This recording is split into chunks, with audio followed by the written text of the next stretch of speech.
स्वागत है आपका। आप देख रहे हैं मध्य भारत और मैं हूं आपके साथ श्रेया दीक्षित। रीवा एयरपोर्ट का लोकार्पण 20 अक्टूबर 2024 को प्रधानमंत्री नरेंद्र मोदी द्वारा लोकार्पण किया जाना है। इसमें मध्य प्रदेश के मुख्यमंत्री मोहन यादव के साथ प्रभारी मंत्री प्रहलाद पटेल एवं वन विकास पुरोधा राजेंद्र शुक्ला की उपस्थिति में वर्चुअल लोकार्पण किया जाना है। आपको बता दें कि इसका निर्माण लगभग 1.5 वर्षों में पूरा हुआ है, जिसकी लागत 500 करोड़ रुपए में बनकर तैयार हुई है, जिसके लिए 331 एकड़ जमीन अधिग्रहण की गई है, जिसका रनवे 3500 मीटर है।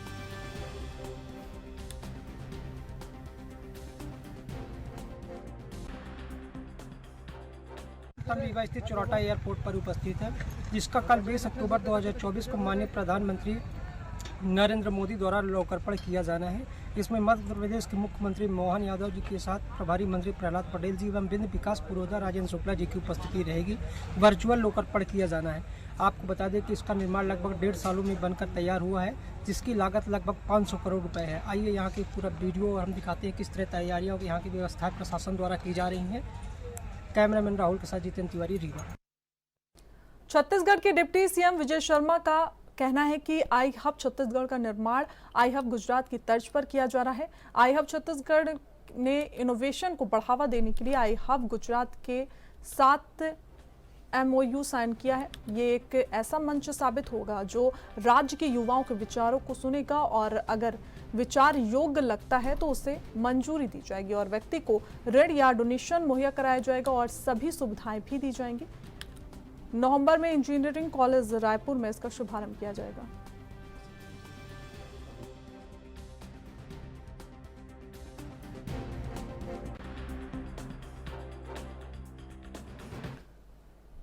सबसे अधिक दिनों तक चलने वाले बस्तर के विश्व प्रसिद्ध दशहरा का शनिवार के मालवी माता की डोली विदाई के साथ समापन हुआ।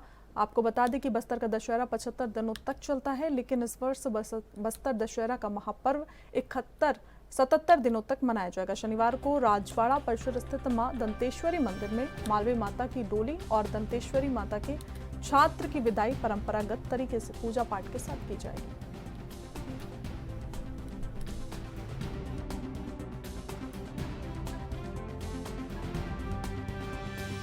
आराध्य माई दंतेश्वरी मावली माता का आज विदाई का दिन है। हम जिया डेरा में उपस्थित हैं। आप सबको मालूम है बस्तर जो दशहरा का आगाज जो पाठ यात्रा के रूप में अमावस्या तिथि से प्रारंभ होकर 75 दिन का यह विश्व प्रसिद्ध दशहरा सभी रस्मों को पूरा करते हुए आज समापन की ओर है और आराध्य माई दंतेश्वरी की कृपा से ऐतिहासिक दशहरा बहुत ही विशाल दशहरा का आयोजन हुआ। इसमें असंख्य देवी देवता लगभग 1500 से 2000 देवी देवता यहाँ पूरे बस्तर संभाग से सम्मिलित हुए और लाखों की संख्या में श्रद्धालु देश विदेश और हमारे छत्तीसगढ़ के बस्तर के जिस प्रकार से हमारी सामाजिक समरसता का मिसाल विश्व प्रसिद्ध दशहरा संपन्न हो चुका है। आज जिस प्रकार माता मावली प्रकार हुआ था, ठीक उसी प्रकार माता जी का विदाई का कार्यक्रम हुआ। सभी समाज का योगदान रहा, जिसमें आप सब प्रिंट मीडिया, इलेक्ट्रॉनिक मीडिया, हमारे प्रशासनिक अधिकारी से लेकर शहर के गणमान्य नागरिकों का सहयोग रहा और निर्विघ्न रूप से यह कार्यक्रम संपन्न होने जा रहा है। हम आराध्य माई दंतेश्वरी मावली माता से मैं प्रार्थना करता हूँ इसी प्रकार ऐतिहासिक विश्व प्रसिद्ध दशहरा संपन्न होते रहे और जो आराध्य माई दंतेश्वरी का विशाल बस्तर सुरक्षित और संरक्षित शांति विस्थापित करते हुए बस्तर खुशहाली होकर बढ़े, ऐसा मैं प्रार्थना करता हूँ। और आज माई जी को सभी लोगों ने नम आंख से हम विदाई दे रहे हैं। अगले वर्ष फिर से इसी प्रकार का कार्यक्रम संपन्न होगा।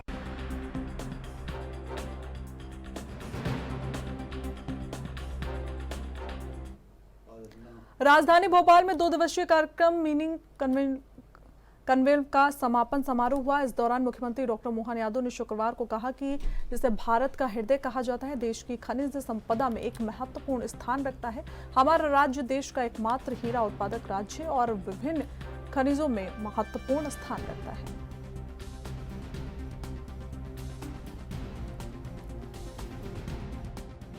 मुझे इस बात की प्रसन्नता है कि मध्य प्रदेश सरकार अपने गठन के साथ ही हमारी औद्योगिक प्रगति के लिए, विकास के लिए मध्य प्रदेश को सभी प्रकार के सेक्टर में आगे बढ़ाने के लिए, खास करके युवाओं के रोजगार को लेकर के लगातार इस प्रकार के आयोजन कर रही है।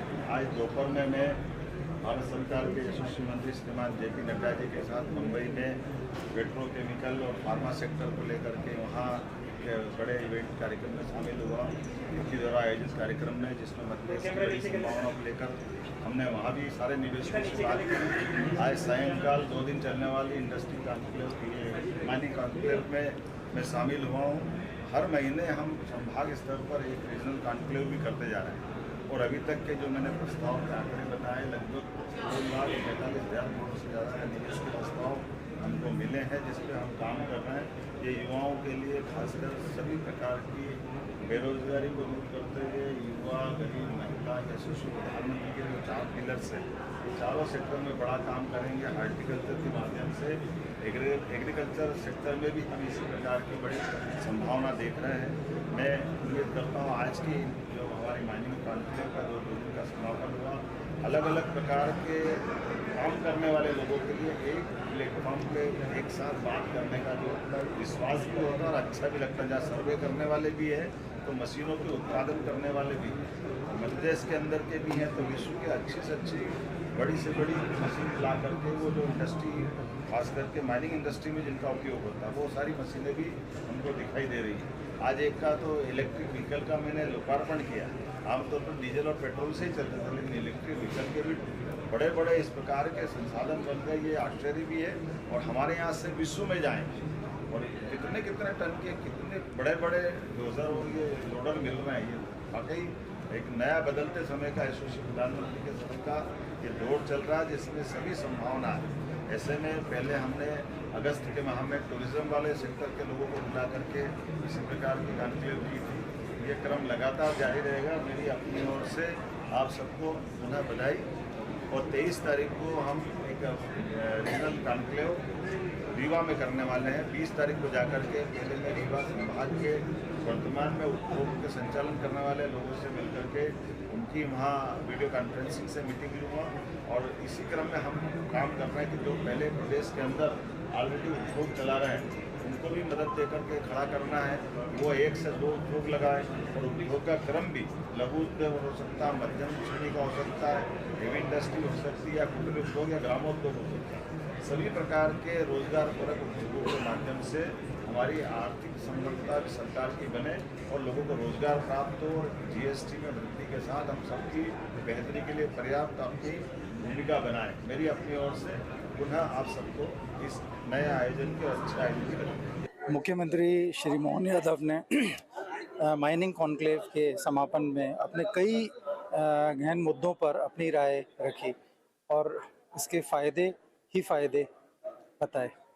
कैमरामैन दीपक के साथ संजीव सक्सेना, ANB के लिए। छत्तीसगढ़ के सक्ती जिले से एक हैरत अंगेज मामला सामने आया। आपको बता दें कि अंधविश्वास के चलते 2 युवकों की मौत हो गई, जबकि परिवार के अन्य 4 सदस्यों की हालत गंभीर है। उन्हें उपचार के लिए अस्पताल में भर्ती कराया गया। इस घटना से पूरे इलाके में हड़कंप मच गया। मामले की सूचना पर पहुंची पुलिस मर्ग कायम कर जांच में जुट गई है। ये पूरा मामला बाराद्वार थाना क्षेत्र के तांदुलढी गांव का है।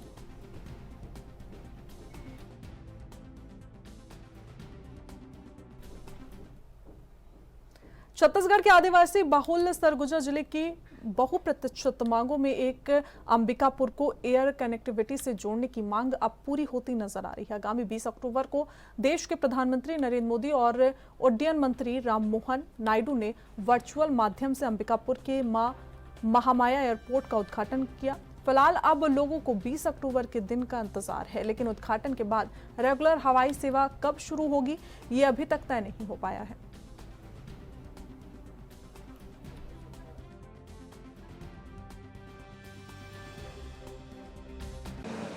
दरिमा एयरपोर्ट का उद्घाटन कई बार से हो रहा है। केवल उद्घाटन हो रहा है, हवाई सेवा उपलब्ध हो नहीं पा रहा है। हम लोग चाहते हैं कि जल्दी से जल्दी हवाई सेवा उपलब्ध हो, यहाँ के लोग रायपुर और दिल्ली और बाकी जगह जो है समय पर जा सकें, उनको सुविधा हो। दरिमा एयरपोर्ट को शुरू होने से पूरे इस संभाग के लोगों को फ़ायदा होगा, लेकिन अभी तक ऐसा कोई ना सूचना ना निमंत्रण कुछ मिला नहीं है, जबकि एयरपोर्ट बनवाने में हम लोग खूब मेहनत किए हैं। कम से कम अगर उद्घाटन हो रहा है तो हम लोगों को भी उसमें आमंत्रण आना चाहिए। हम लोगों को भी खुशी होगा कि इस सबके सामूहिक प्रयास से सुविधा उपलब्ध होने जा रहा है। इस संभाग के लिए बहुत बड़ी खुशी की बात है, सबको लिए बहुत एक उपलब्धि की बात है। लेकिन अभी तक ऐसा कुछ सूचना या आमंत्रण मिला नहीं है, फिर भी हम सबको बहुत बधाई और शुभकामनाएं देते हैं। ये जो हवाई सेवा प्रारंभ हो रहा है कल, जिसमें हमारे देश के आदरणीय प्रधानमंत्री जी और उड्डयन मंत्री जी वो अभी तक के जानकारी के अनुसार बनारस से लाइव जुड़ेंगे और उद्घाटन कल होगा। निश्चित रूप से इसके लिए बहुत लंबे समय से इस पर पहल लोग कर रहे थे, लेकिन आज आदरणीय प्रधानमंत्री जी के और उड्डयन मंत्री जी के आशीर्वाद से ये कल कार्यक्रम होना है, जिसमें हमारे प्रदेश के मुख्यमंत्री जी का भी काफ़ी सहयोग रहा है। सभी के सहयोग से कल उसका इनॉग्रेशन होना है। ये हमारे सरगुजा संभाग के लिए बहुत बड़ा बात हो जाएगा, तो निश्चित रूप से इसका लाभ सभी को मिलेगा। और एक जानकारी के बतौर आपको बताना चाहूँगा, अभी यहाँ से जो उड़ान भरने वाली है वो उड़ान योजना के तहत है। उड़ान योजना के तहत आपको अगर ध्यान में आता होगा तो माननीय प्रधानमंत्री जी का एक बार वक्तव्य आया था कि हमारे गांव के रहने वाले जो हवाई चप्पल पहनते हैं वो भी हवाई जहाज़ चढ़ सकें, ऐसा हमारा कार्यक्रम है करके। तो उड़ान योजना के तहत यहाँ से विमान उड़ेगी, तो निश्चित रूप से उसके लिए यहाँ के जो छोटे वर्ग के लोग हैं, किसान लोग हैं, उनको भी आने जाने का सुविधा बहुत अच्छा होगा। प्रशासनिक अधिकारियों के साथ मौके पे गए थे, किस प्रकार की व्यवस्थाएं की गई? नहीं, वहाँ पर चूँकि माननीय प्रधानमंत्री जी को लाइव जोड़ना है और यहाँ दरमा जहाँ कार्यक्रम होना है वहाँ पर महामहिम राज्यपाल जी का भी आने का संभावना है और मुख्यमंत्री जी भी रहेंगे, तो उस दृष्टिकोण से वहाँ पर बैठने का व्यवस्था और सारी व्यवस्था को देखने के लिए गए थे। और जिला प्रशासन जिसमें कलेक्टर साहब हैं, एसपी साहब हैं, जिला पंचायत सीओ हैं, एसडीएम हैं, ये सारे लोग उसमें थे वहाँ पर। और कल अच्छा से अच्छा कार्यक्रम हो उसके लिए एक बार फील्ड भी देखने गए। बात कर रहे हैं पूर्व मुख्यमंत्री और केंद्रीय कृषि मंत्री शिवराज सिंह चौहान की। क्षेत्र बुदनी नगर परिषद की जो 2 हिस्सों में बटे नगर के बीचों बीच दिल्ली मुंबई की ओर जाने वाली बड़ी रेलवे लाइन है, जिसकी वजह से हजारों लोग परेशान हो रहे हैं। परेशान होने वालों में प्राइवेट और शासकीय स्कूल के पढ़ने वाले बच्चे भी हैं। स्कूल के बच्चों के साथ आम जनता की मांग पर अंडरब्रिज बनाए जाने के लिए सभी प्रक्रियाएं पूरी तो हो गई हैं। यहां तक कि भूमि पूजन भी पूर्व मुख्यमंत्री और पूर्व सांसद ने किया है, लेकिन करीब 1 साल बाद भी काम चालू नहीं किया गया। आखिर क्यों नहीं हो पाया काम शुरू? लोग कैसे हो रहे हैं परेशान? देखिए हमारी खास रिपोर्ट।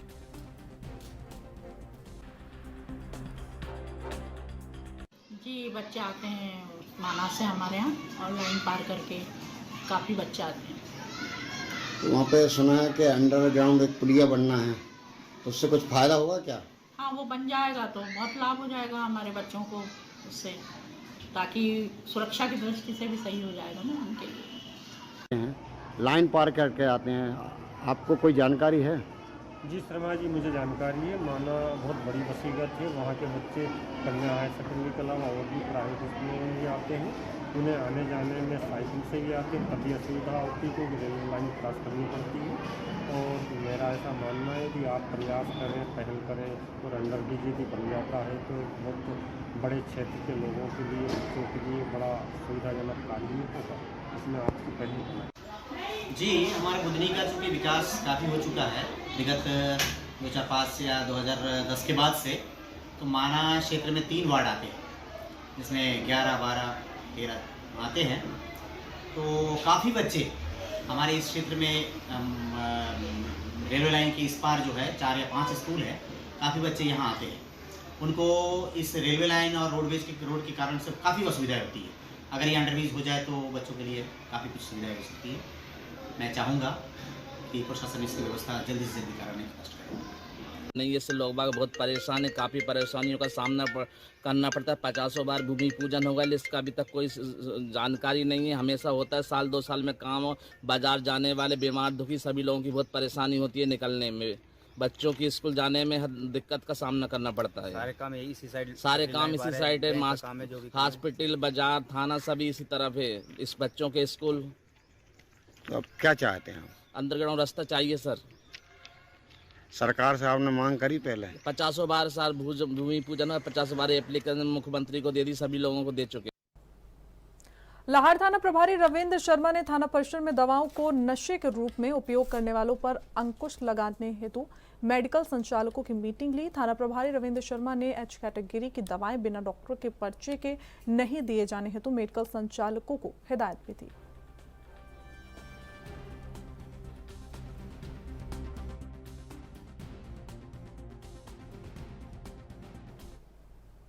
बस्तर का दशहरा 75 दिनों तक चलता है, लेकिन इस वर्ष बस्तर दशहरा का महापर्व 77 दिनों तक मनाया जाएगा। शनिवार को राजवाड़ा परिसर स्थित मां दंतेश्वरी मंदिर से मावली माता की डोली और दंतेश्वरी माता के छात्र की विदाई परंपरागत तरीके से पूजा पाठ के साथ की गई।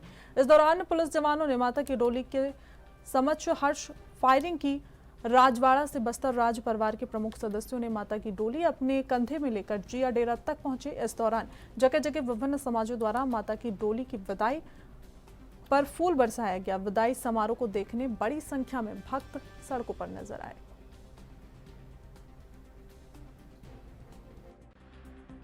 आराध्य माई धंतेश्वरी मावली माता का आज विदाई का दिन है। हम जिया डेरा में उपस्थित हैं। आप सबको मालूम है बस्तर जो दशहरा का आगाज जो पाठ यात्रा के रूप में अमावस्या तिथि से प्रारंभ होकर 75 दिन का यह विश्व प्रसिद्ध दशहरा सभी रस्मों को पूरा करते हुए आज समापन की ओर है। और आराध्य माई दंतेश्वरी की कृपा से ऐतिहासिक दशहरा बहुत ही विशाल दशहरा का आयोजन हुआ। इसमें असंख्य देवी देवता, लगभग 1500 से 2000 देवी देवता यहाँ पूरे बस्तर संभाग से सम्मिलित हुए और लाखों की संख्या में श्रद्धालु देश विदेश और हमारे छत्तीसगढ़ के बस्तर के जिस प्रकार से हमारी सामाजिक समरसता का मिसाल विश्व प्रसिद्ध दशहरा संपन्न हो चुका है। आज जिस प्रकार माता मावली प्रकार हुआ था, ठीक उसी प्रकार माता जी का विदाई का कार्यक्रम हुआ। सभी समाज का योगदान रहा, जिसमें आप सब प्रिंट मीडिया, इलेक्ट्रॉनिक मीडिया, हमारे प्रशासनिक अधिकारी से लेकर शहर के गणमान्य नागरिकों का सहयोग रहा और निर्विघ्न रूप से यह कार्यक्रम संपन्न होने जा रहा है। हम आराध्य माई दंतेश्वरी मावली माता से मैं प्रार्थना करता हूं इसी प्रकार ऐतिहासिक विश्व प्रसिद्ध दशहरा संपन्न होते रहे और जो आराध्य माई दंतेश्वरी का विशाल बस्तर सुरक्षित और संरक्षित शांति विस्थापित करते हुए बस्तर खुशहाली होकर बढ़े, ऐसा मैं प्रार्थना करता हूं। और आज माई जी को सभी लोगों ने नम आंख से हम विदाई दे रहे हैं। अगले वर्ष फिर से इसी प्रकार का कार्यक्रम संपन्न हो। गौरेला पेंड्रा मरवाही जिले में 5 अक्टूबर से शुरू हुए साइबर जागरूकता अभियान का आज शुक्रवार को बिलासपुर रेंज के आईजी संजय शुक्ला की उपस्थिति में समापन किया गया। इस दौरान गौरेला पेंड्रा मरवाही पुलिस के द्वारा जिले में विभिन्न माध्यमों से साइबर अपराध के प्रति जागरूकता प्रदान की गई। पुलिस के द्वारा दूरस्थ अंचलों सहित नवरात्र में गरबा एवं जागरूकता कार्यक्रम के दौरान जन समुदाय को साइबर अपराध के प्रति जागरूक करने के साथ ही उससे बचने के तरीके बताए गए। वहीं इस दौरान मोर सुंदर जीपीएम प्रतियोगिता का भी आयोजन किया गया।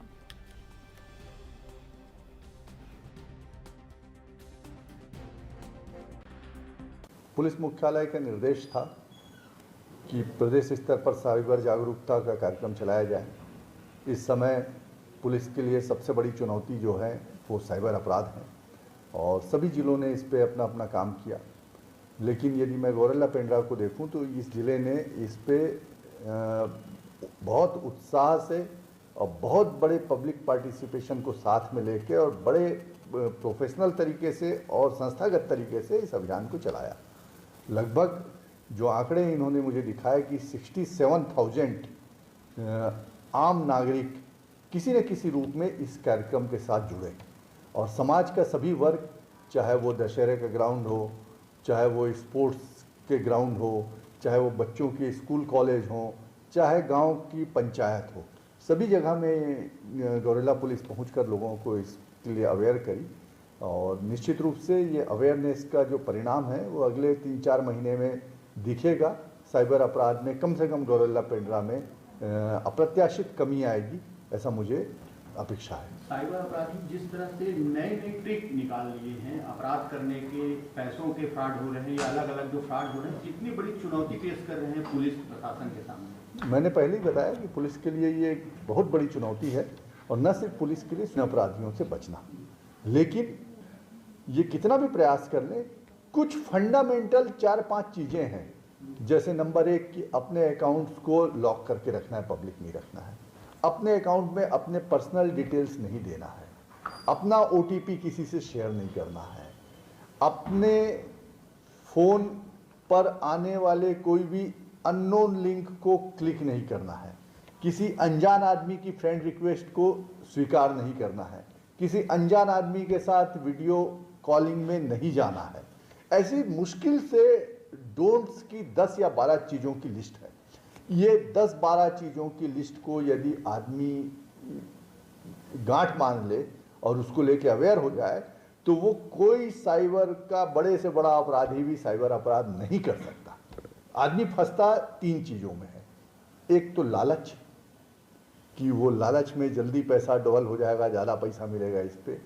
दूसरा दिखावे में, कि वो अपनी सभी चीज़ें सार्वजनिक करना चाहता है और सोसाइटी को दिखाना चाहता है। और तीसरा वो लापरवाही में, कि वो लापरवाही।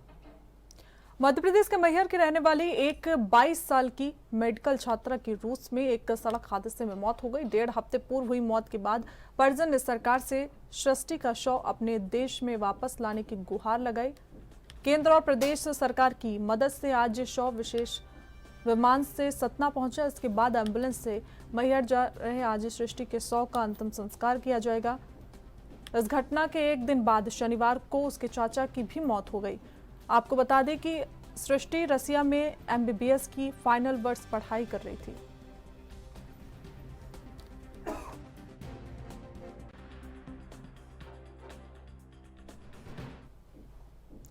छत्तीसगढ़ के राजनांदगांव जिला पुलिस द्वारा साइबर जागरूकता अभियान के तहत golden book of world record में नाम दर्ज किया गया।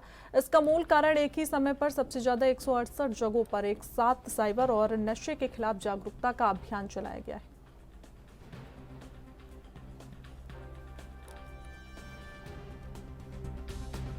अलग अलग टाइप के वर्ल्ड रिकॉर्ड बनते हैं।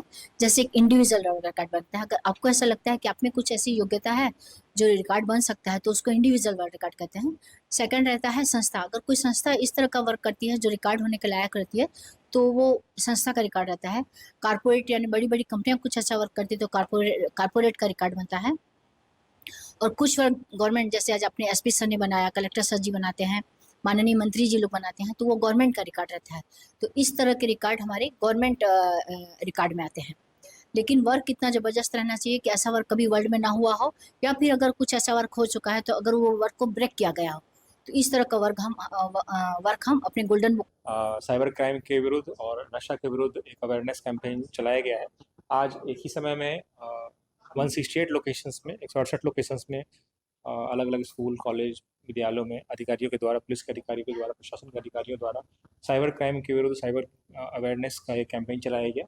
और उसको देखते हुए हमारे इस golden book of world records के माध्यम से इसको जो है सम्मानित किया गया, प्रशस्ति पत्र, सर्टिफिकेट दिया गया।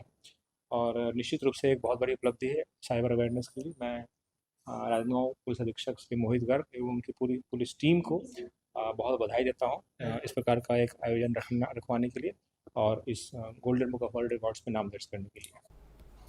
पूर्व मंत्री और महू विधायक उषा ठाकुर ने इंदौर के रेजिडेंसी कोठी के नाम शिवाजी कोठी रखे जाने के इंदौर MIC के निर्णय का स्वागत किया। उषा ठाकुर ने कहा कि पुरातत्व और ऐतिहासिक महत्व वाली इमारत का नाम भारत के राष्ट्रीय नायक और महापुरुषों के नाम पर किया जाना चाहिए, ताकि आने वाली पीढ़ी उन राष्ट्र नायकों के बलिदान और कार्यों को सदैव याद रख सके।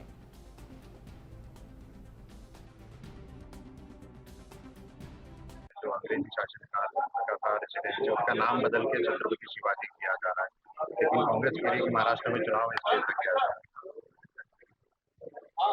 देखिए, कांग्रेस तो जो चाहे कहे, उसका मन पर क्रांतिकारियों को आने वाली पीढ़ी के बीच में जीवित रखना, ये भारतीय जो सांस्कृतिक राष्ट्रवाद है हमारा, उसकी ये प्रथम शर्त है। और हम इसीलिए कि शिवाजी जैसा ओजस्वी तेजस्वी चरित्र आने वाली पीढ़ी पढ़े समझे और खुद भी उनके जैसा धर्म संस्कृति राष्ट्र रक्षा के लिए कुछ करे, इसीलिए ऐसे महापुरुषों के नाम पर ऐसे पुरातात्विक भवनों को किया जाना चाहिए। आपको लगता है ऐसी और जो भवन है जहाँ पर ऐसे इंग्लिश नाम है, किंग एडवर्ड मॉल है या दूसरे जो उनका भी नाम परिवर्तन होना चाहिए? निश्चित रूप से सबको परिवर्तित होना चाहिए। हमारे प्रेरणा स्रोत जो हों उनके नामों पर इन भवनों का नाम होना चाहिए, ताकि आने वाली पीढ़ी उनसे प्रेरणा प्राप्त करके खुद अपने जीवन में ये तय करे कि मैं भी अपने धर्म संस्कृति और राष्ट्र के लिए ऐसा क्या करूं कि आने वाली पीढ़ियां मुझे सम्मान से याद।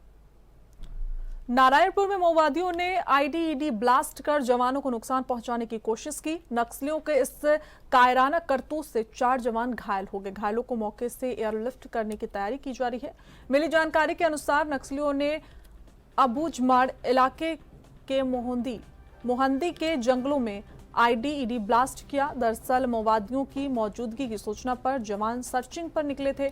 इसी दौरान घात लगाए नक्सलियों ने आईईडी ब्लास्ट कर दिया। इसके चपेट में आने से 4 जवान घायल हो गए। घायलों को मौके से एयरलिफ्ट करने की तैयारी की जा रही है। बस्तर आईजी पी सुंदरराज ने इसकी पुष्टि की है।